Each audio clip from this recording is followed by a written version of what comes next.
Hi there, my name is Jason Andrew. I am the CEO and founder of Impact Savings and Fund Money. And our goal is to increase happiness in the planet. And we do that by teaching people how to have more fun with their money. And in today's session, I'm going to be talking about 3 reasons why couples fight about money. Does that sound familiar? And you may have heard the stat that 50% of marriages end up in divorce. Now, I'm not sure if that's true, but what I do want to share with you is some information and some statistics from some government websites, and including the Australian Bureau of Statistics, just to highlight some insights and show you perhaps one reason why people are discussing money in a negative way, and which might also open up some opportunities for you to have a great impact on your finances. So I hope you've just read that disclaimer that I just went through there. This is general information only. All content is of a general nature and it does not take into account your investment objectives, particular needs, or financial situation. The content should not be relied upon as the basis of an investment decision, and you should seek independent advice from a professional advisors before making any decisions regarding the content or any investment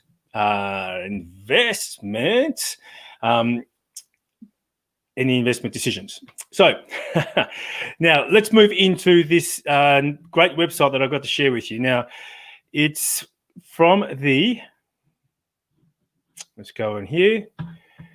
That disclaimer just put me off a little bit. Now I'm back on board. And now this website here is the Australian Institute of Family Studies. Now, up until the mid-70s, until 1976, you needed to have a reason to divorce. So you actually had to file a reason and had to go through court and then when in 1976, there was you didn't have to actually provide a reason, and divorce has skyrocketed.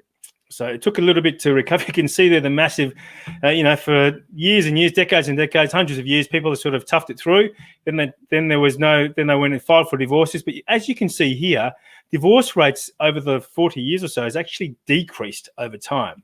So whilst it may be very common for people to be separated, the actual divorce rate has decreased. Granted, it's higher than what it used to be, but it may not be as dire as you actually hear. And in fact, from personal experience, just reflect on the people that you know who are divorced versus those that aren't, and just sort of do a rough calculation in your mind how many, what that sort of equates to. Now, the people that are actually getting divorced around about that in that first, this is here, proportion of divorces by duration, and this is the years, the amount of years they are married for. So most divorces happen between 0 to 14 years in marriage, and in here we have got there's up to 50% of divorces happening in this phase of people's lives. So what's happening is that people are getting together and they're sort of working out whether the marriage works or not in that first couple of years, and then 18.9% actually get divorced in those first couple of years, because I think, okay, it doesn't gel. And some of those conversations have got to do about money. Now, interestingly, what I've also found here on this ABS website is that, if we go up here, the people are actually getting married later. Now, you probably know this, but people are actually getting later at the moment. People are marrying males at 32 and females at the age 30. So what you've got here is you've got people who have had a whole decade of life where they've been on their own, or in a single, or as a single, or in a relationships in and out, but not committing to marriage. A whole decade of their own financial decision making in their own, doing it in their own way, and then deciding to get married at the age of 30, and then deciding to having those conversations about money. And this really leads up into some conflict conversations, I believe. And so I'm just going to share with you a couple of insights. Just insights. This is not verified studies. It's just me looking at these numbers and coming up with some thoughts and insights. And one that I'm going to share with you, the 3 reasons based on this that I think people are arguing about money. The first one is that if you've been going on for a decade with your own accounts and doing your own thing in money, you are still going to have this need for control. So when I was an advisor, I had couples who still had their own separate bank accounts, And I still have friends who have their own separate bank accounts and investments and superannuations, and do not talk about money together. So if you've been for that formative decade of your life doing your own thing, then it's going to be hard for you to give up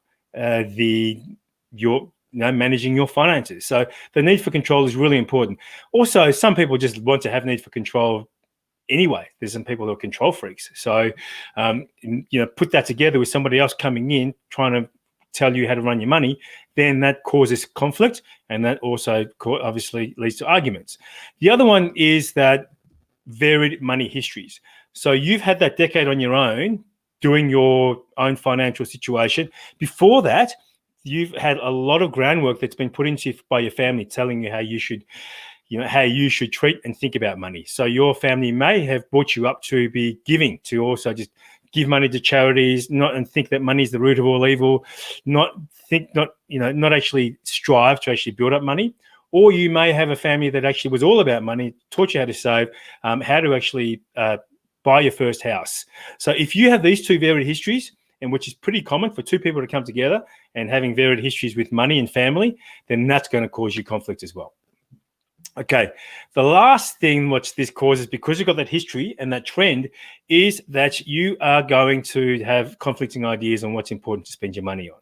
So one partner might like to travel and do and going out a lot. Another partner may be all about saving and buying secondhand clothes. So these really fundamental things, which are very, very simple, they have been backed up by years and years and years of practice. So when you get together as a couple, you have to unravel decades of thinking and practice to come together and to think about things together from a financial point of view. So if this is you and it sounds familiar, and you've married in your early 30s and you're having these tough conversations right now up until your mid 40s and early 50s, it's because it's been ingrained in you, and it's because you've had that whole time in your own financial world. And now's the time for you to open up and recognize that you are part of a couple so that you can start talking about finances together. Now, the best way that you can do this is to move beyond this feeling here, is to just organize an open meeting with yourselves right now and think about how you're going to finish the year off on a positive note. So I'm going to encourage you as a couple to get together, sit down, go around, go through your finances, have a look at your spreadsheets, download your bank accounts, and actually get a really good grasp in knowing how exactly where you are financially right now together, and then start planning things. And the best time to do that is right now, because we're about to start the finishing off the year. And why not don't wait until the financial year for you to actually start planning and hitting. Why don't you start hitting the ground running right now so you can make 2021 an awesome year? I mean, it can't be any worse than 2020. I mean, it's pretty easy, low base to work off. So why don't you get in there now and start planning so that you can start working out what things are like your household profit that you want, get some nice financial goals together that you can start working towards, and so that you can really start thinking and being on the same page and start looking forward. And that really, and stop arguing about money, because you really don't want to be one of those couples that ends up separating because of money. I mean, there's lots of other reasons. Don't let it be about money. So that's it for me today. If you want to do yourself a favor, do go ahead and go to this webpage here, the fundmoney.me, download your free copy of that Cashflow Breakthrough book. And I've got more tips inside there. And there's also information in there on how you can be together more as a couple and be on the same page financially. And the best thing about it all is that it is free. So go download that now, guys. I mean, like within the next 30 seconds, you can have that in your inbox and you can be reading that book and making a cash flow breakthrough on your way to financial happiness. So speaking of which, to your happiness, and I look forward to seeing you at the next